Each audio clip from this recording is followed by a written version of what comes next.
Welcome to the Calder Farmstead, your place for news, analysis, and shenanigans from the American Hockey League.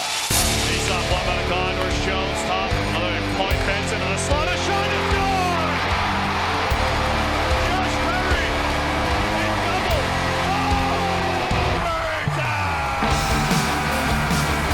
left point, long drive, save, Kinetic, what a stop by Matisse with the left pad! Oh, there was a scramble in front of the net, and denied was Matt Schichter by a miraculous piece of net binding by Matisse Kinetic. D-laner from the red line sends it in, Hofer into his net, he stops it, Hofer looking, Hofer firing toward the empty net, he scores! Are you kidding me? Joel Hofer, a goalie goal in the Calder Cup playoffs! And now, with 9 minutes gone in overtime, the Bears breaking out. Right side with Fair. Brooks Light cutting to the net. Fair, and let's go! He scored! He scored! It's over! Hello, hello, hello. Once again from the TSN Trade Center set. And still, Chicago, Illinois. Welcome to the Calder Farmstead podcast, episode number 131 for Saturday, March 11th, 2023. If you were hoping for a podcast featuring negotiating tips on agriculture, import-export trade deals, we are not going to be much help. This is American Hockey League podcast. My name is Sean O'Brien from StatsTrack and the AHL's only league-wide analytics guy. And I'm Sarah Avampato from Full Press Hockey and SB Nation's Canes Country. As always, we thank you for tuning in with us. And if you're new to hearing Sarah and I talk about hockey, we're going to talk about all of the trades that have affected the AHL in the last week or so since our last episode. The trade deadline for the AHL has officially passed, so we are no longer going to get scooped.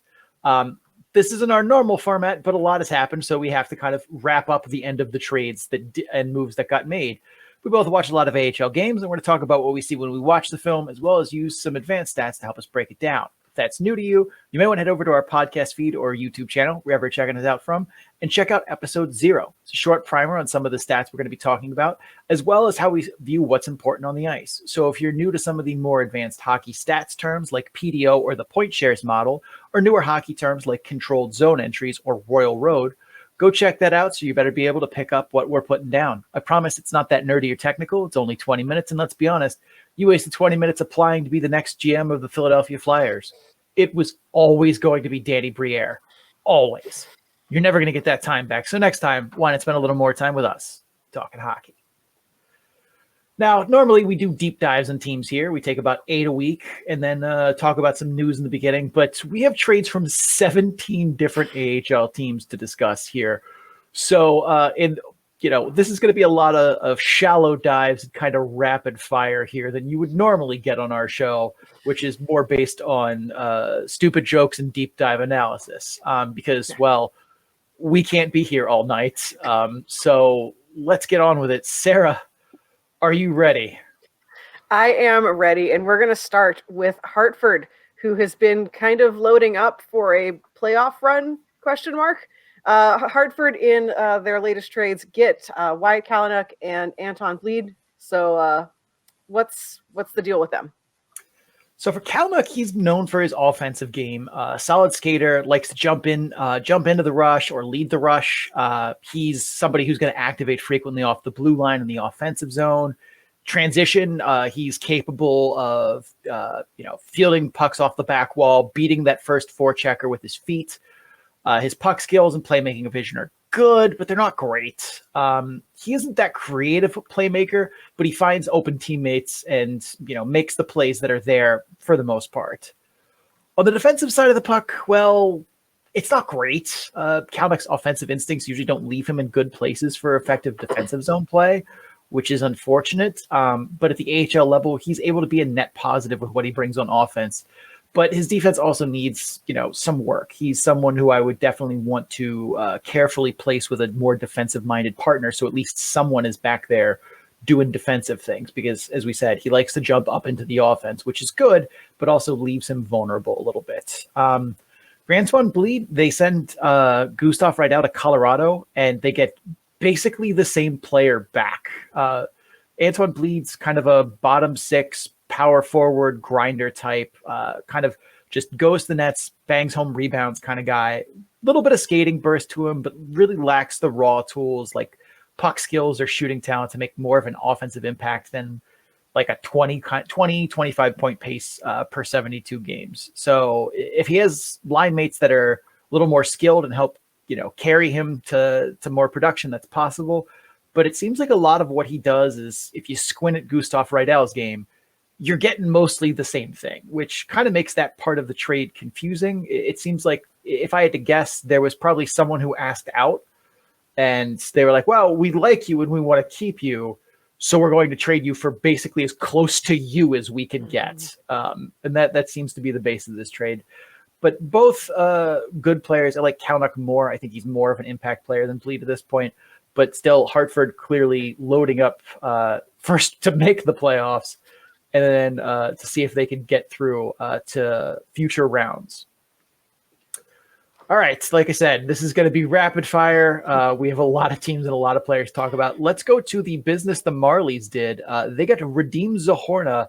Sarah, tell me about Mr. Zahorna. So first off, he should be getting some frequent flyer miles because he has been basically everywhere this season. He started in Pittsburgh's system as a free agent last season, was claimed off waivers by Calgary during training camp.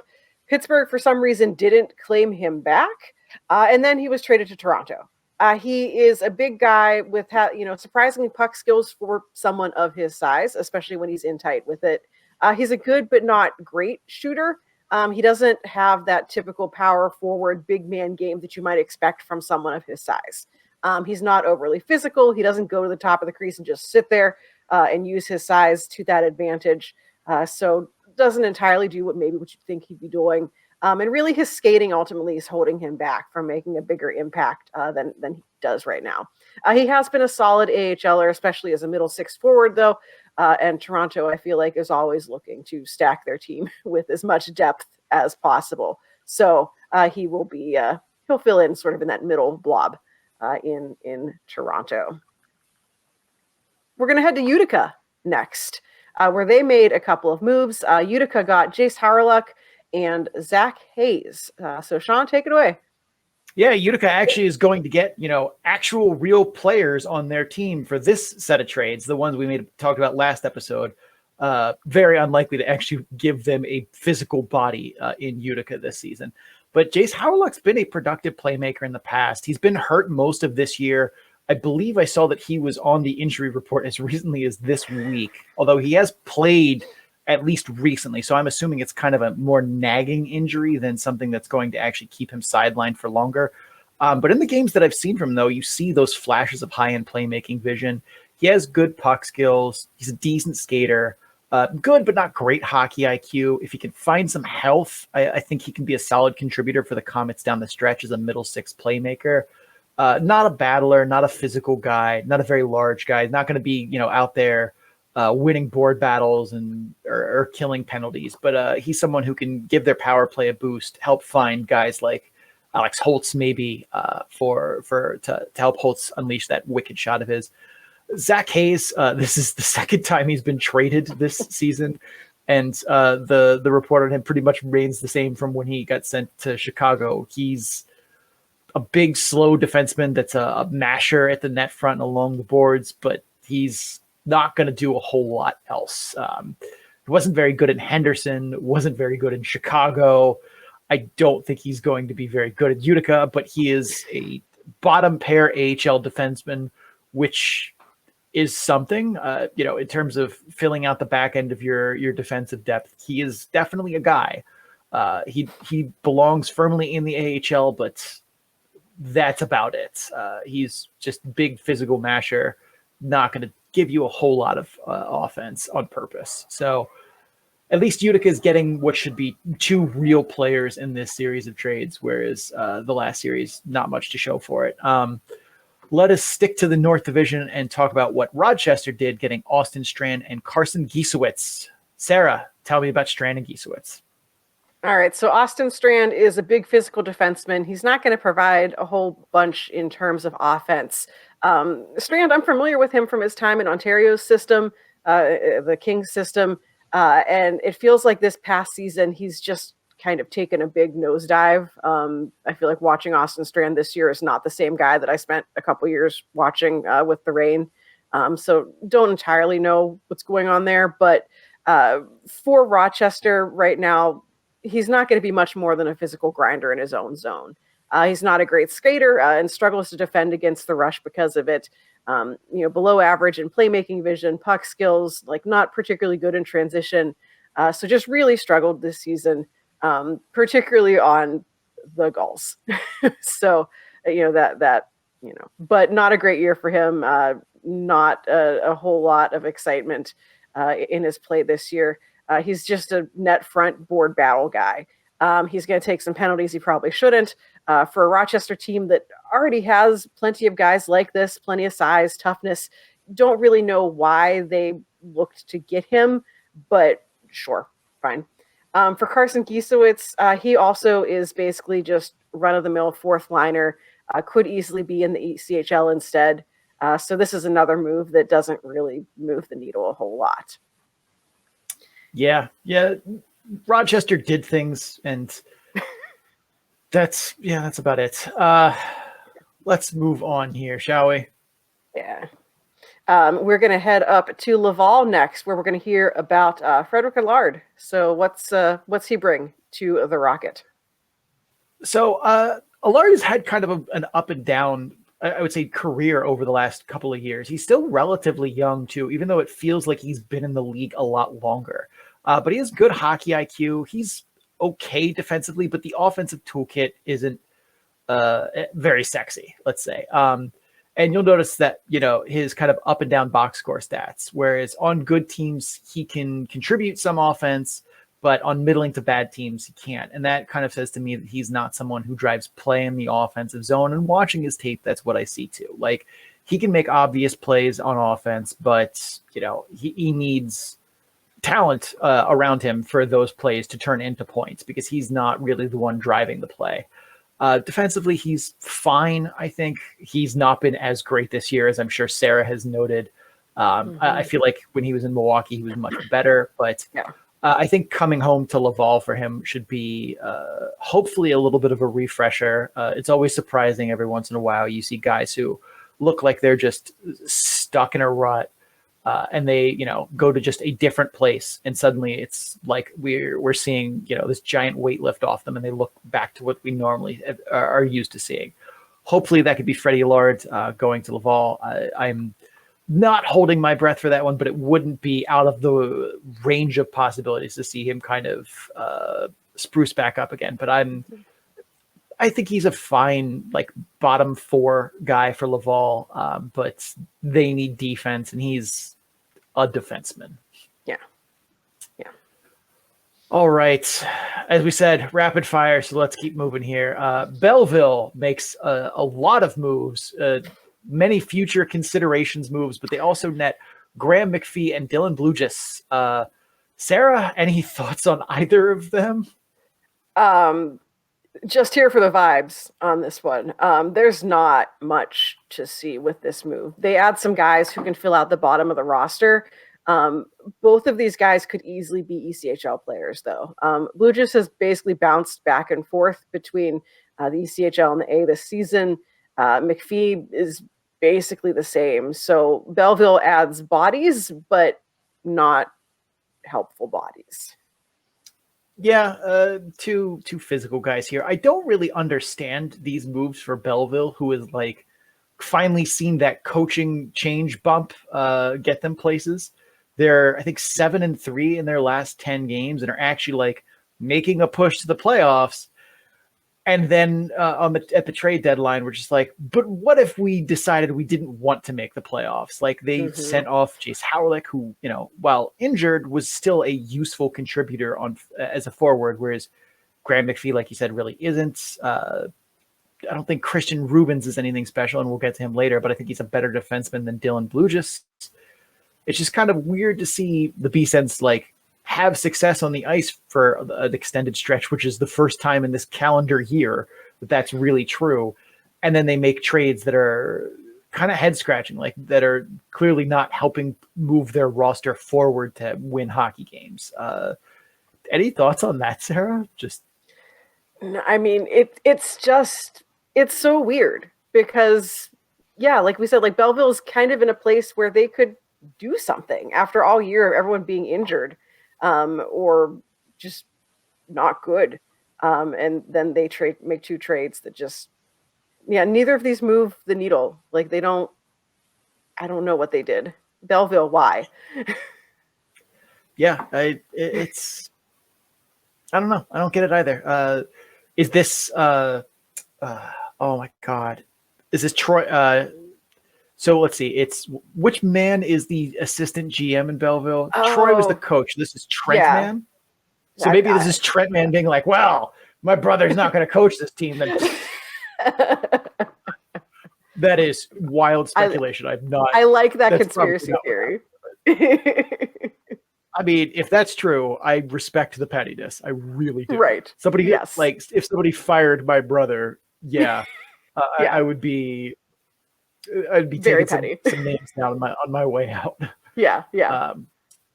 So while we have plenty of other trades to talk about, all of them are Western Conference ones. The East was the least active of the two conferences. So this is usually where we're going to take our break. It is no way the halfway point of this episode, but it usually divides the East and the West. So we're just going to go with that. So after the break, we're going to get to the Western Conference trade acquisitions. If you're just here for the Eastern side of things, cool. Thanks. Thank you for stopping by. Don't forget to subscribe wherever you're listening to us from so you get episodes in a timely fashion. Also, check us out on social media. We have a good time there. Links to our social media, our merch store, all of that kind of good stuff can be found on our Linktree page at linktr.ee/the Calder Farmstead. We're going to pay some bills, run some ads. We'll be right back. Stay tuned. And we are back. If you are in the podcast version, I hope you enjoyed some lovely ads. Maybe about sports betting or insurance. I have no idea. On video, it's been like 10 seconds. Let's get to the Western Conference where most of the action was. We are going to start in the Central Division with your defending Calder Cup champion, Chicago Wolves. They got Jack Dugan, Sarah. Tell me about Jack Dugan. So he's a player who finally kind of started to find his groove lately in Utica. He had 10 points in his last 12 games with the Comets, and then they trade him to a team that is out of a playoff spot. Jack Dugan is a playmaker primarily. He has good but not great vision at that. His puck skills are just okay, about league average as a shooter, but can still generate some offense, primarily off the rush. His skating isn't great, especially as he's coming off of an injury, and so that could be a concern for them. But if he can find chemistry in Chicago, he can be a useful middle six player for them, perhaps even better. And their lineup's been getting healthier. I think Ryan Dzingle's coming back this weekend, and so he can fit in and help provide some of that depth that they have really lacked this year. Yeah, we're gonna head. Oh, good. Sorry, I was gonna say, Chicago, if they can get Kochekov back as quickly as possible. He's on emergency call up for Carolina right now. And I mean, I don't think anyone trusts Zach Salchenko to get the job done, but hopefully they can basically outscore their problems with some of the depth that they're getting at this point. Yeah, let's move on. Like I said, rapid fire here. We're heading north to Milwaukee, who gets Anthony Angelo. What's he bringing to the Admirals?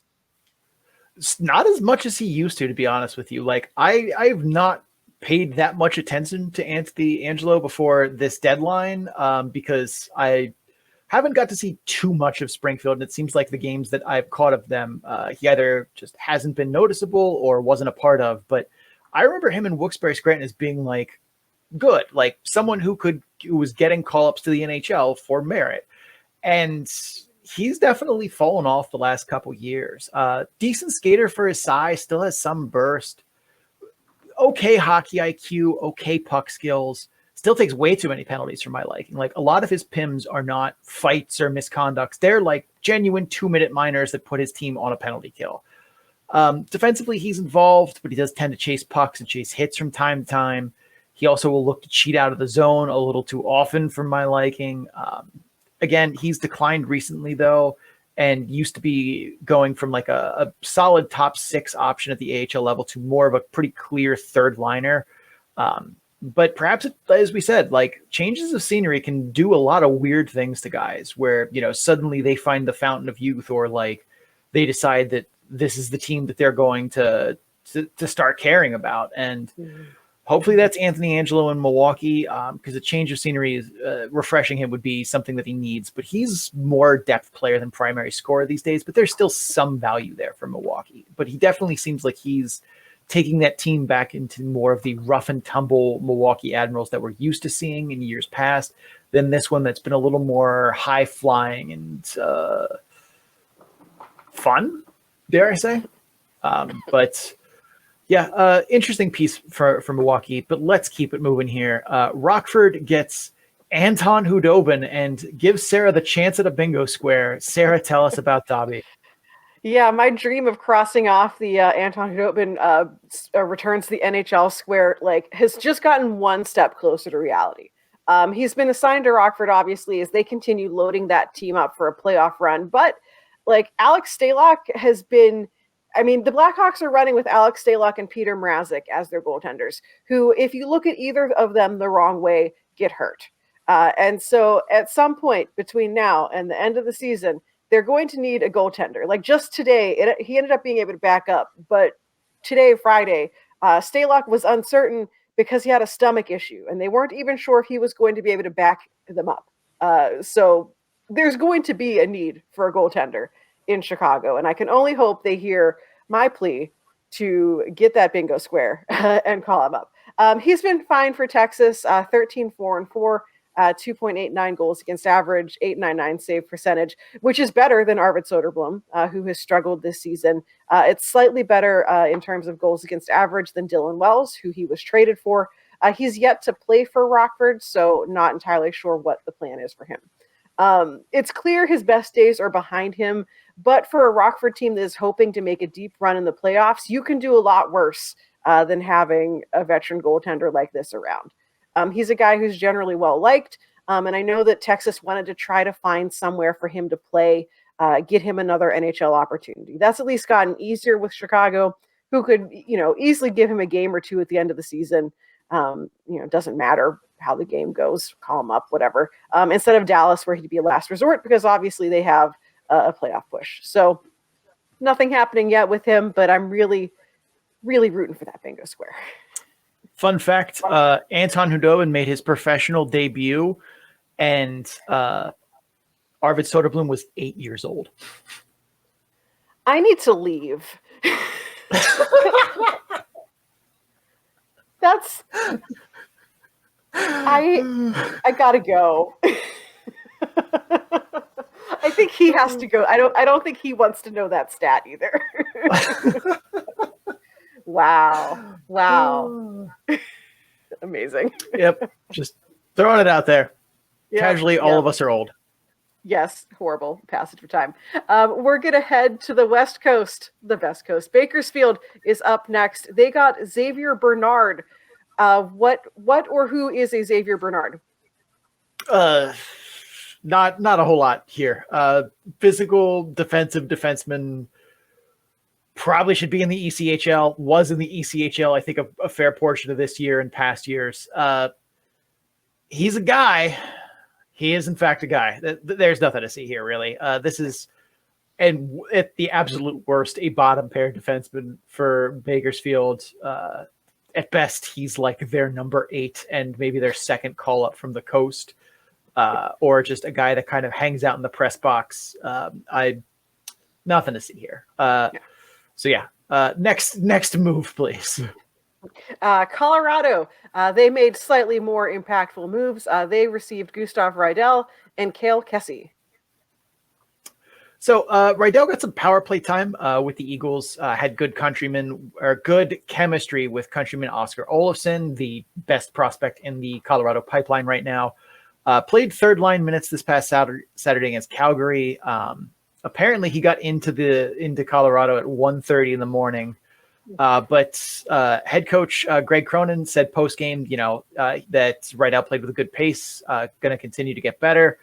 Thank you, CC, for our notes from the Eagles on that. But Rydell's very much as we talked about in the Hartford segment, it seems like him and Antoine Bleed were just swapping, for the closest player to the guy they sent away. Like, power forward, nose for the net, scores the majority of his goals from about 5 feet away from the top of the crease or less. Can play garbage man on the power play as your net front guy. Decent puck skills, not a bad skater for his size. He does have some burst. But overall, he's kind of a middle six at best, kind of more third line player.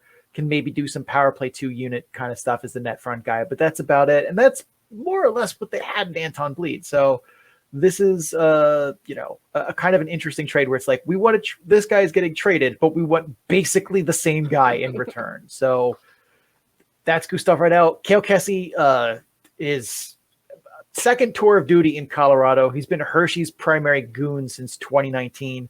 He also hasn't played since New Year's Eve this year.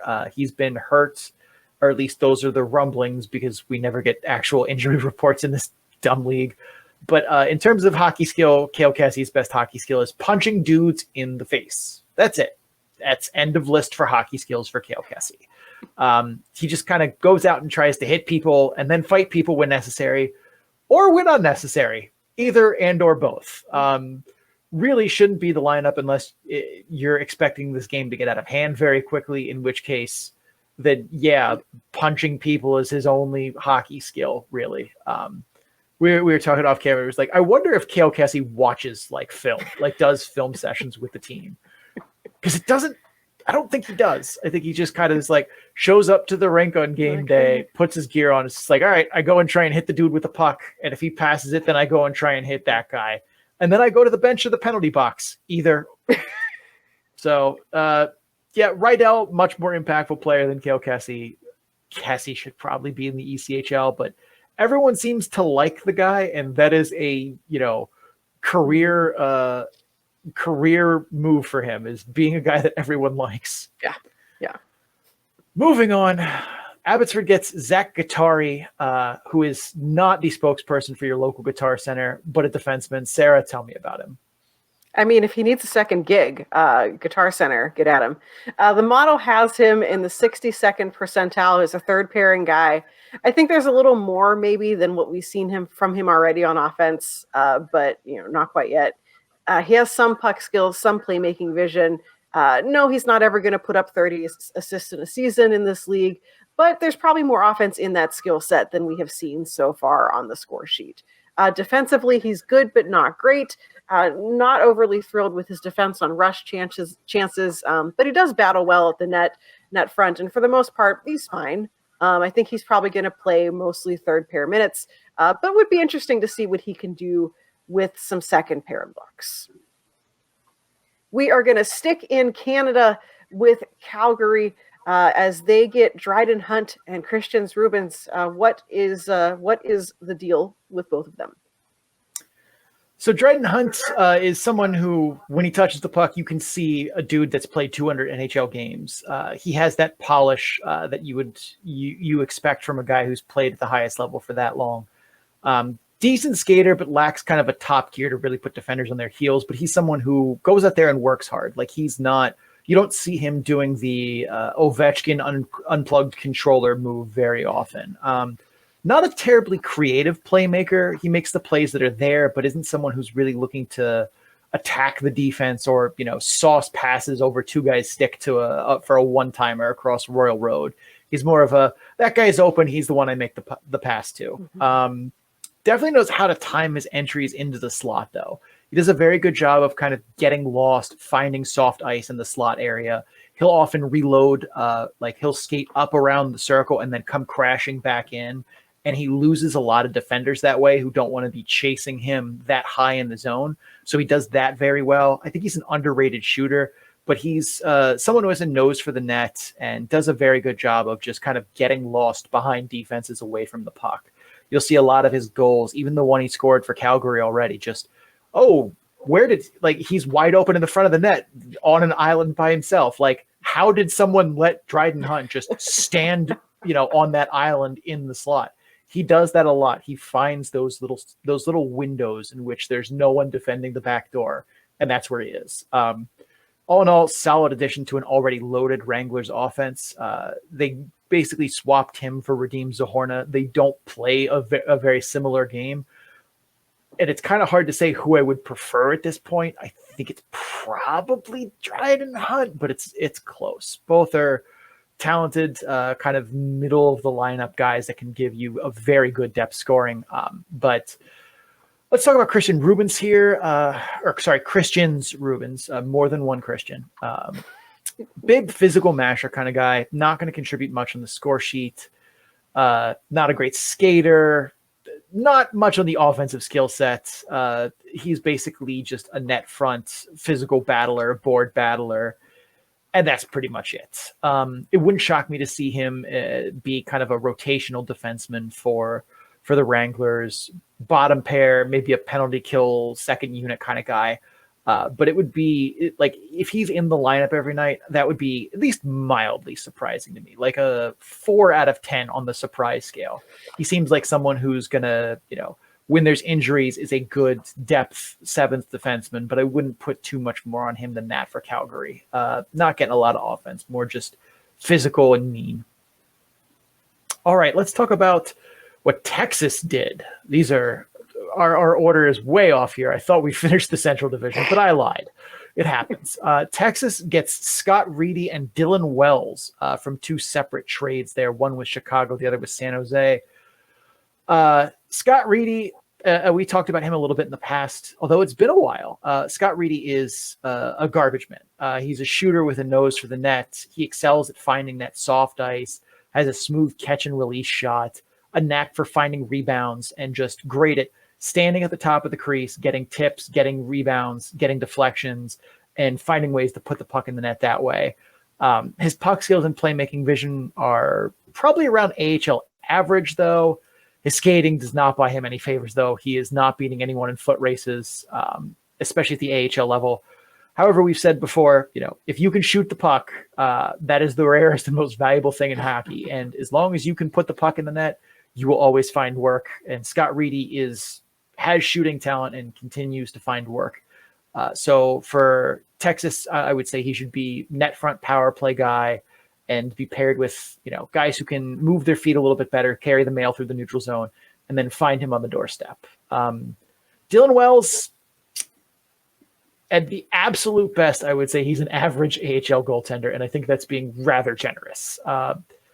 Not someone you want to be riding down the stretch. So if he's starting playoff games for Texas, problem. That is a problem. But for someone who, is doing like a spot start in the regular season or maybe coming in to play the third period or something like that, fine. He's fine. But he's not someone I would want to be relying on in big moments. But he is a semi-capable goaltender at this level, we'll say. All right, let's move on. Let's talk about Tucson. They got Steven Kampfer from Grand Rapids. Sarah, tell me about Steven Kampfer. So at the apparently ancient age of 34 in hockey, Kampfer plays more of a smart game than anything else. He's solid in his own zone. He doesn't really get lost in the shuffle. In terms of skating, he has good edge work still, but lacks that straight line speed that's going to help him get through the ice. He defends the rush reasonably well, but never really has that, or no longer has that tight gap as his skating has deteriorated as he's gotten older. Offensively, not the most active, but he does use that, better hockey IQ to find good plays and contribute. Not quite as useful in transition, resorts to plays like glass and out under light pressure just way too often, especially for someone of his experience. Even with those limitations, though, he is probably still one of the better defensemen on Tucson. So will be an asset for the Roadrunners there. We're going to... let's keep it moving here. Let's go to the San Jose Barracuda, who picked up a nice piece from Texas in exchange for Scott Reedy. They got Jacob Peterson. Tell me about Jacob Peterson, Sarah. So the model has him in the 61st percentile, which is about right based on who he is as a player. He's above average, but not by a ton. He's a decent two-way forward. He's got a nose for the net. Not a great skater. No skills that really stand out. He's just a well-rounded guy, jack of all trades, sort of, who can play up and down the lineup and contribute as a secondary scorer. So they're getting someone who feels like you can just sort of plug him in wherever you need him to in the lineup and go with it. Yeah, he very much feels like similar to like Chris Cuolo, who they got earlier in the year. A little bit better than like Jasper Weatherby was, more offensive, a little bit more spry. But yeah, they seem to be collecting a lot of guys that are kind of in that, solid two-way forward who can chip in who can chip in points at secondary scoring. Like, I know they have Andrew Agozzino already, who kind of also fits that mold, although a little more higher end on the offensive side. But yeah, that's I think a good description here. Let's keep it moving though. We are actually nearing the end of all of these moves. So many. We're staying in the state of California to round things out. We're going to San Diego, where the Gulls have made a few moves. They get Chase Priskie and veteran player Andre Schuster. What are they both going to be bringing to the Gulls? For Priskie, great playmaking vision, solid power play quarterback, a decent shooter, but his shot selection is not something I'm a huge fan of, because he will occasionally throw away low percentage shots on net from distance. And I'd like to see him make more plays instead of just, there's a little bit of pressure on me. Puck on the net. That will never get me benched. He's decent in transition, despite the fact that he's not a very good skater. That's maybe a little too harsh. He's about an average skater, but he doesn't have the foot speed to be, racing past forechecking pressure. Defensively, he's not great and probably should be paired with a more defensive-minded partner, which doesn't bode well because, San Diego needs guys who can also play defense, but then they also need puck movers. It's very complicated in the things that San Diego needs. Andre Schuster is kind of a tough one. I thought about not even bringing him onto the outline for this episode just because it seems like he's kind of destined for Anaheim once he gets healthy. But, there's the off chance that he might stay in San Diego because Schuster's kind of a quad A player, that he's typically in that like bottom pair seventh defender in the NHL, but ends up kind of playing a little bit in the AHL here and there as well.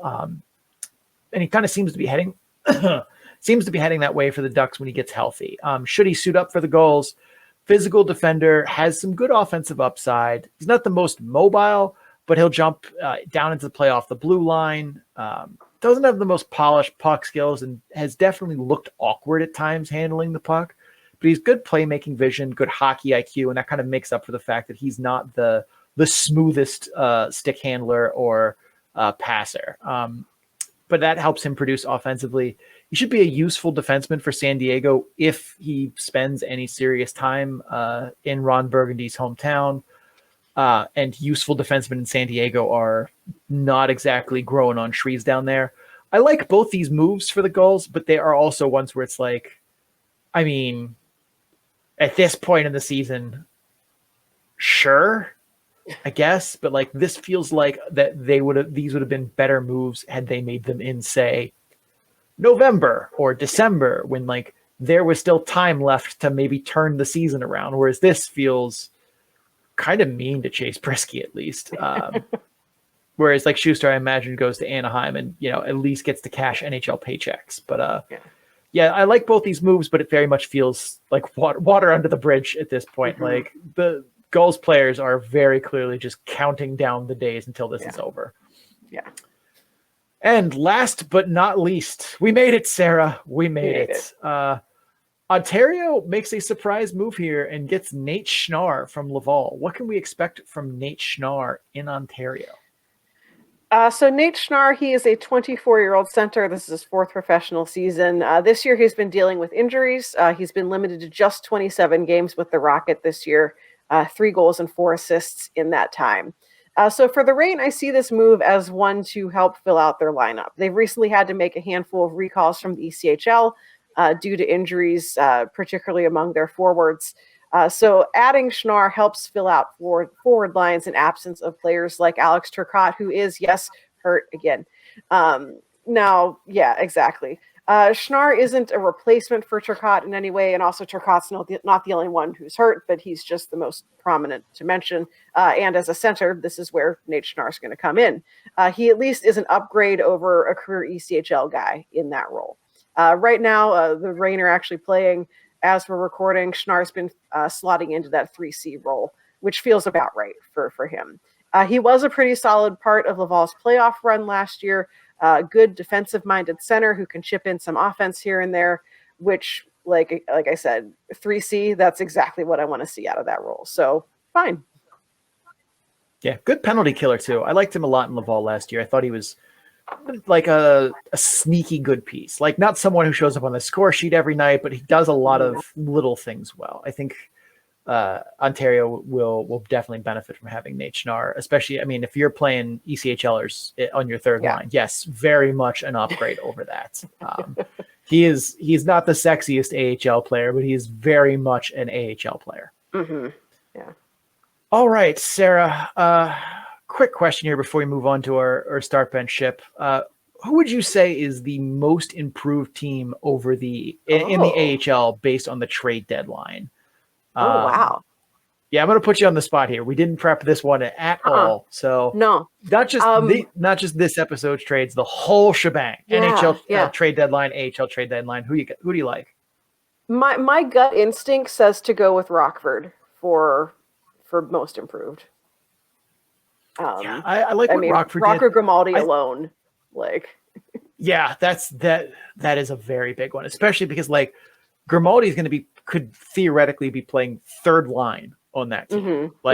If you put the Gust Senny or Cini, I always say that wrong. I don't know why. I think when I first started, I just assumed it was Senny, and it was a long time before I corrected myself. But anyway, if they keep that Gust Reichel Senny line together, he obviously doesn't play there. But like they've been breaking that line up and putting Reichel in charge of the second line. And then if you put Grimaldi on the third, like that's three just that's terrifying. Vicious, especially with that 2-3 that they play. Watching Rocco Grimaldi like reload through the top of the zone and just come crashing down. That sounds beautiful. I do like that answer. I kind of like the thing that keeps me from saying Rockford is like, yes, they got Khudobin, who's at least in theory a better goaltender than how he's performed this year. Like he's not even a 900 goalie, and that's not ideal. Yeah, especially because I feel like Texas has at least played respectable in front of him. Rockford has not had good goaltending at any point this year. Arvid Soderblom, who was a finalist for goalie of the year last year, has just not been stopping pucks the same reason. I don't think that's necessarily all on him, but at the end of the day, like I feel like Rockford needed to go get like Dustin Tokarski or someone who is like, that's like, if Soderblom can't get it done in the playoffs, that's a guy who I absolutely trust. Whereas like, I think Khudobin can be that guy still, maybe. But like, I look at what Hartford did, and Hartford has Louis Domingue, who's a goalie I can believe in. They have a lot of the parts that, because I mean, now that basically the Rangers we're going to be pulling people from the stands before we can pull them from Hartford because we have like 80 cents. We have couch cushion money between us and the salary cap. So like they're going to leave Hartford alone, and they got Clendenning, who's an improvement. They added. Oh my God, there are more pieces I can't think of. But like they've definitely bulked up that team, and they sent back a lot of what they've been taking from them in recent years.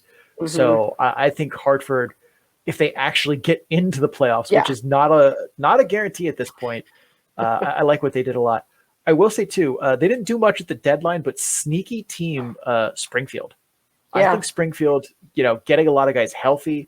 The Scott Perunovich Pain Tour is going on a second farewell tribute thing, which if you've ever seen AC/DC or Guns N' Roses, you always know that farewell tour is never the actual farewell. So, but I think they could be sneaky good too. But that's my pick. I think Rockford's a solid one. I like Hartford just a teeny bit more.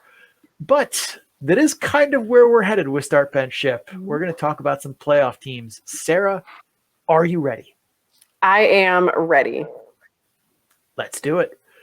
All right. The theme for these, when we usually do 3, we're going to do 4 today, for reasons that will be obvious. We're going to start in the Atlantic Division and talk about 3 Atlantic playoff teams that are all saddled up right next to each other. Sarah, Start Bench Ship.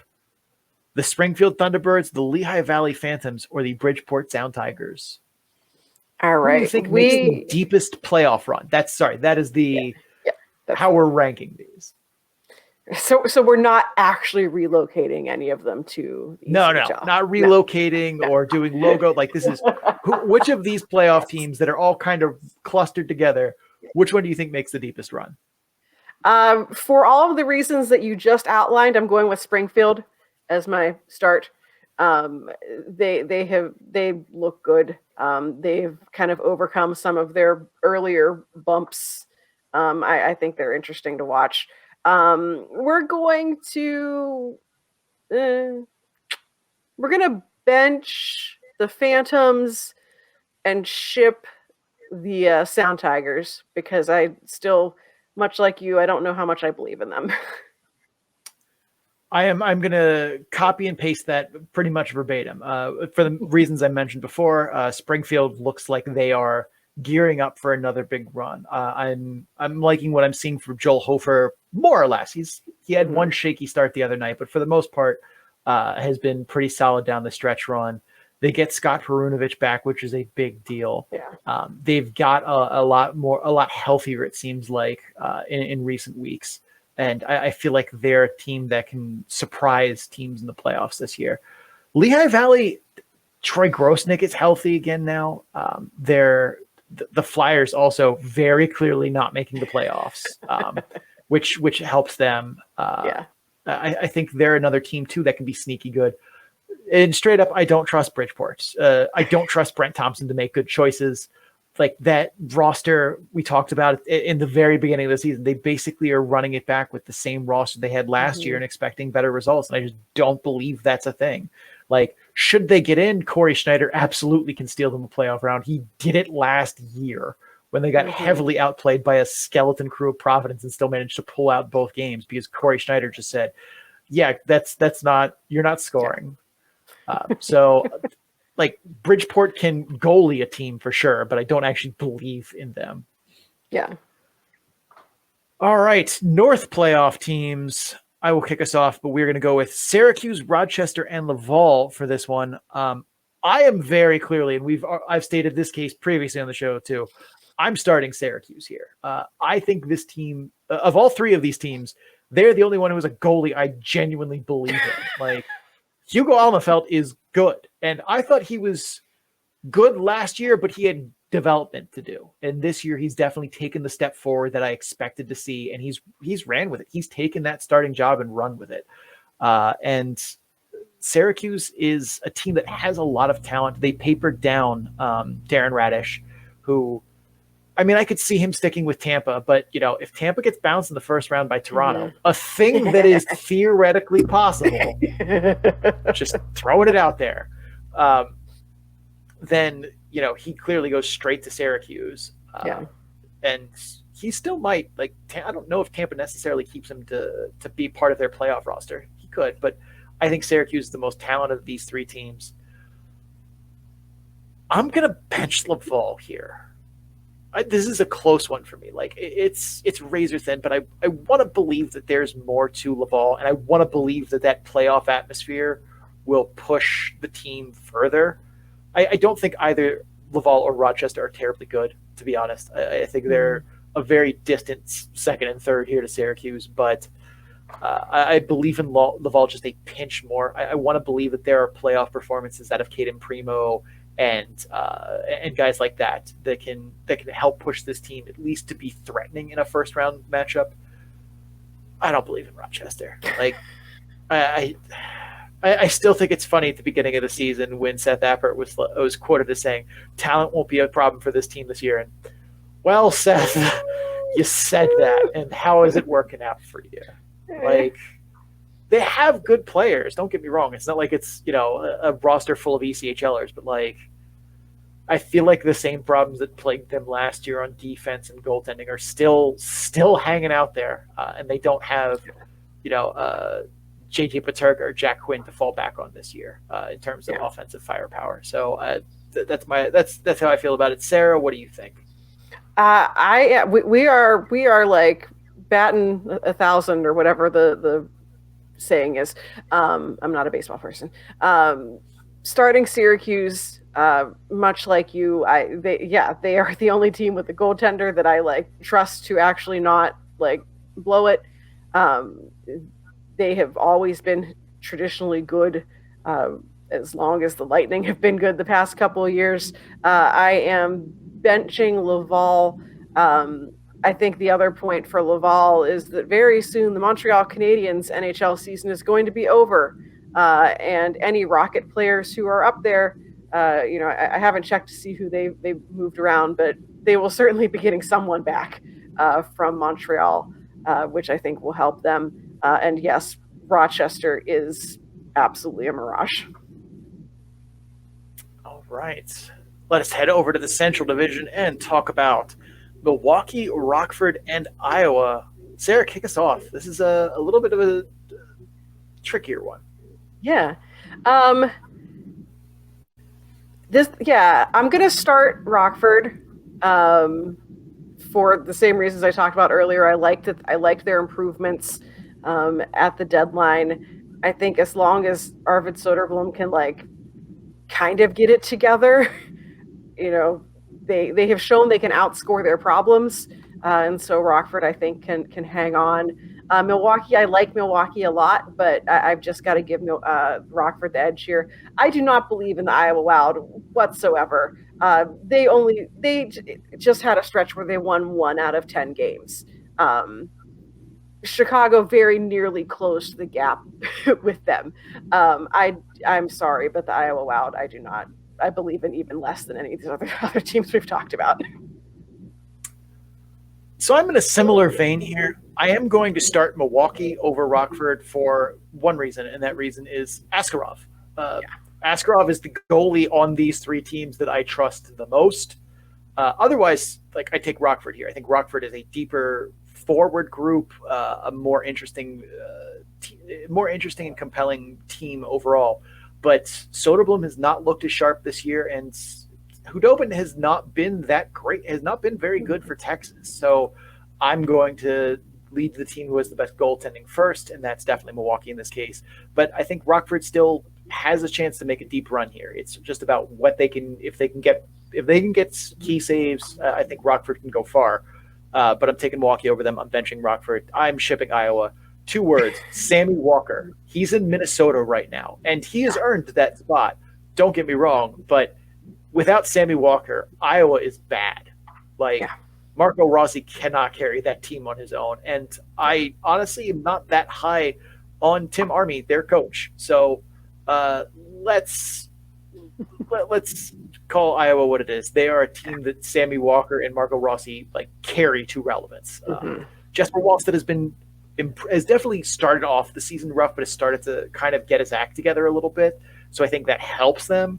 But by and large, this is a team that's been picked clean by Minnesota, and that's what Minnesota's job is. I was making Minnesota wild. So they've done that in that aspect. But yeah, I don't think Iowa's very good. I'm with you there, Sarah. And last but not least, the West Coast, the Pacific Division teams. I didn't pick the bottom of this one because it felt like that was not as compelling. So I went with the middle there, kind of that middle tier of Abbotsford, Colorado, and Ontario. Sarah, I forget, did you start the last one? I think you did. So I did, but yeah. I am going to start Abbotsford here. And for one very, very simple reason. I saw who they papered down. Podkolzin, Christian Wolanin, those are big, big pieces for them. Because without them, Abbotsford is not very good. They do not have the firepower to keep up in the Pacific. But if you put Podkolzin and Wolanin in there, suddenly we have a team. Whereas everything else I'm not thrilled with. But they also have a coach that probably should be in the NHL as at least an assistant in Jeremy Colleton. So that is another kind of feather in their cap. I like Marco Sturm. I'm not as high on Colorado's coach and Greg Cronin, but I think Abbotsford definitely has the coaching advantage there. I am going to bench Ontario because I also saw who Ontario papered down. Hello, Rasmus Kupari and Quentin Byfield. Come on down. The other thing, too, to make Abbotsford's case, Vancouver is very not making the playoffs, where LA is and the Abs are. I expect LA does not go as far as Colorado because their goalie is Phoenix Copley and Jonas Korpisalo. Sure. So I imagine we'll probably see, Quentin Byfield. There's a good chance we see Quentin Byfield on the Reign, and Byfield and Kupari on the Reign, and plus maybe some good breaks on them health-wise, definitely elevates them to scary status. Colorado doesn't really get a lot back from the Avalanche, and I expect the Avalanche to go places in the playoffs. So I think Colorado, as assembled, is good, but that lack of they're getting so-and-so back from the Avs. They're not getting Bowen Byram. They're not getting they're getting the team they basically have had most of the season. So I'm unexcited. Sarah, what say you? Ditto. Same things, same reasoning. Abbotsford, they're getting their big guns back very soon. Vancouver's not going to need them after very long.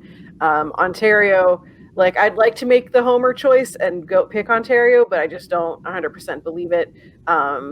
You talk about the Kings goaltending. Look at the Reign's goaltending is also incredibly sketchy. Cal Peterson has not been particularly good. Hope that he would work out his issues with the Reign, but it's not. We're not seeing much of an improvement necessarily over what we had seen from him with the Kings. Matt Villalta exists, so I don't entirely trust the Reign. The playoffs is not where you're winning games 6-5, and that is sometimes how they have to win their games. So that gives me pause. In Colorado, same reasons as you. They've already been decimated because of the Avalanche having basically everyone hurt, and now the Avalanche are going to just need bodies for playoffs and black aces and everything like that. So don't entirely buy Colorado going very far. Yeah. What do you think that LA does when it comes to playoffs with their goaltending situation? Do you think that they leave Ontario's goaltending tandem as it is now, or do you think that they pull Cal Peterson back to LA and try and do that? I think they leave it as it is now. And the primary reason is the Kings and the Reign practice out of the same facility. They don't, there's no need to be we got to get Cal Peterson here just in case. They can call him up at a second if they need him. Obviously if he gets hurt or something in the Reign's playoffs, that's got to hope that nothing happens in the NHL. But no, I think they leave the Reign alone. What'll be more interesting will be to see if they actually send people back. Last season, whenever the Kings got bounced from the playoffs, they had papered down a couple, I think Byfield and maybe Turcotte. They papered down some guys, but then they never actually got to play. They never actually reassigned them. I know there were travel issues, whatever. But do Quentin Byfield and Rasmus Kupari actually end up playing for the Reign, or do they get stuck in a limbo if the Kings do get eliminated early? But no, I think they leave Cal Peterson where he is. Everything that I have heard has not been looking good for him. So I don't think they are in any hurry to pull him up. Yeah, I'm looking now. There is no goaltender that they papered down. So yeah, they're gonna ride Cal Peterson and or Matt Villalta in the playoffs because Phoenix Copley ain't coming back. No. That's wait, is he still on that no, he can't be on emergency. No, right? They called him up just as a regular call up. Yeah, he's a regular. Ago. Yeah, so Phoenix Copley is in LA the rest of the season. Good for him. Yeah. And they signed him to an extension for a year, and that is, wow. He makes both of those are one-way deals too. Geez, good for him. Yeah, looking back at Phoenix Copley's contract history. There will be a fun tale to tell someday about the guy who basically stole Jonathan Quick's job and turned him into a Vegas Golden Knight, which makes me physically ill. Everyone's like, man, I can't believe he's not happy going to Columbus. I'm like, he left LA to live in Ohio. People are mad. All right, Sarah, any closing thoughts before we head out here? I am glad we have a whole year until the trade deadline again. Yeah, I hopefully, I mean, I know it's obviously always going to be 2 separate weeks, but like there was a fair amount of moves. Yeah. And like, yeah, most of them weren't super significant, but some of them were. We kind of had to balance, okay, that guy's an ECHLer next to, no, this is an impact player. So all right.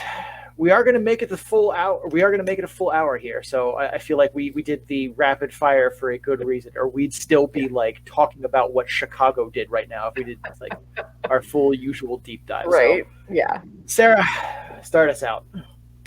All right, that is it for the show today. Thank you so much for watching and or listening. The Calder Farmstead is part of the Full Press Radio Network. You can listen to this and several other great hockey, sports, and sports entertainment programs all at www.fullpresscoverage.com.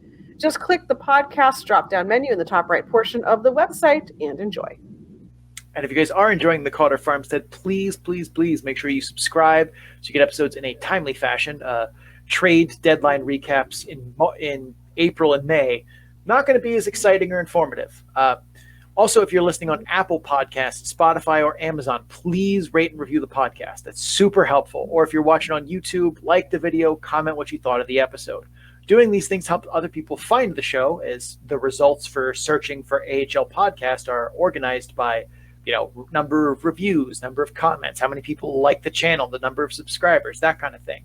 And your reviews, we do read them, help us improve the show. So if you have some constructive criticism, we're happy to hear it. You can also follow us on social media at Calder Farmstead on Twitter, at the Calder Farmstead on Instagram and Facebook. Links to all of that and more we found on our Linktree page, which is scrolling down below, but for those on podcast is linktr.ee/the Calder Farmstead. Big thanks to Adrian Drake, who made our theme music. You can find him on social media at AD_dysfunction. That's AD_DYSFUNCTION. So we can make music for you too. Sarah, where can the people find you? So my name is Sarah Avampado. You can find me representing Full Press Hockey on Twitter at Right Said Sarah. It's WRITE Said Sarah with an H. You can check out my writing at Full Press Hockey, where I talk about the Ontario Reign, or over at Canes Country, where I talk about the Chicago Wolves. Sean, where can people find you? I'm Sean O'Brien. You can find me on Twitter at Sean O'Brien81. That's SeanObrien81. I'm also on Instagram at Sean O'Brien _81. My Twitter is probably the more interesting follow. It's mostly hockey, but occasionally some random musings about pop culture and things around me. My Instagram is like mostly just pictures of my dog, who is adorable, but she knows it. You can find my stats work. So the model, the game predictions, the playoff predictions. Hopefully soon, a big money puck-like graph that shows all the teams' chances at winning the Calder Cup if programming it doesn't kill me first. You can find all of that at bit.ly/data-dump-and-chase, all lowercase, all one word. Thank you for tuning in to the show. For Sarah Avampado, I am Sean O'Brien. Please dump and chase responsibly.